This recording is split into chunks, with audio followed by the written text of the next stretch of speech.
In this video, I'm going to show you how you can transfer large files online. So right here, we have a file, 595 megabytes. Right here, another file, 839 megabytes. I'm going to transfer both of these, which is 1.4 gigabyte. So here's how I would do it. So I would actually use Google Drive for this. I love Google Drive. I use it all the time. So if you go to Google and you just type in Drive, you can then sign in with your Google account, and by default, you're going to have 15 gigabytes for free. So click sign in and it will sign you in to Google Drive on the Google account that you've created. If you've got more than one Google account, you obviously are going to have 15 gigabytes times by the amount of Google accounts you've got. You can also upgrade, but for free, you're going to get 15 gigabytes.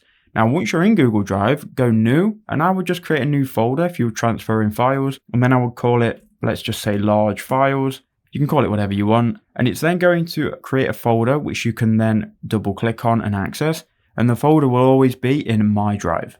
So click on your large files folder, and then what you can do, you can import the files. So there's two ways you can do that. You can go new in the top left hand corner. You can then go file upload, and you can then find the files manually, or if you've got them open in a file explorer like I have, and you've got them selected, you can see two items selected, 1.4 gigabytes. You can then just drag them into Google Drive and it will start the upload process. So now you can see the process of these files. Because they are large, it is going to take 7 minutes to upload. So I'm going to be back once these are all uploaded. Okay, so now that they have uploaded, you can see they have uploaded in the bottom right. If you go back to My Drive and double click on the folder again, here you'll see the files.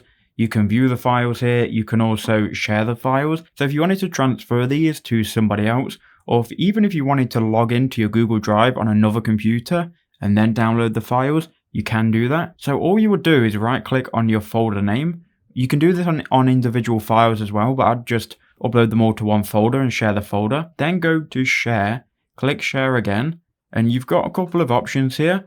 Now by default, you can copy the link. So if you copy the link and send this link to someone, they'll be able to then access the files and download them. But if you keep this unrestricted, when they try and access the files, they're actually going to send you an email asking you if you approve them to view the files. And that's going to happen every time they try and access the files if it's restricted. That can be quite annoying, especially if you're not on your computer. So what you can do is change this to anyone with the link. Now you just need to be careful who you give this link to. But if it's only you and someone you trust, you can just copy the link. And then with that link copied, what you can do is just send it to someone via an email, and then when they click on the link, it's going to take them straight to the folder where they can then download it and do as they need with the files. So it really is that easy. You could also invite them via their email as well. That is another option. So I hope this quick video helped you out and you use it to transfer large files online.